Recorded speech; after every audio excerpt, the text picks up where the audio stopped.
Why does your body randomly slam the pause button on breathing and hit you with a tiny, squeaky hic?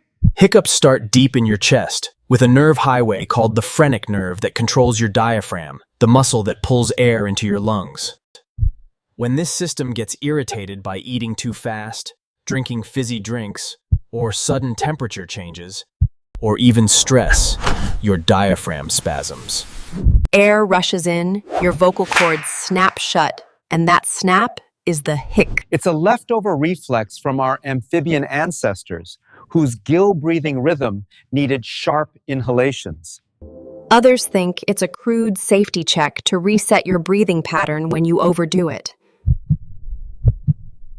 Most hiccups are harmless, but long-lasting ones can signal nerve issues, organ problems, or metabolic imbalances. Basically, a glitch deep in your wiring. This tiny annoyance might actually be your body's weird alarm system. So what do you think hiccups really are? Evolution's bug or a hidden feature?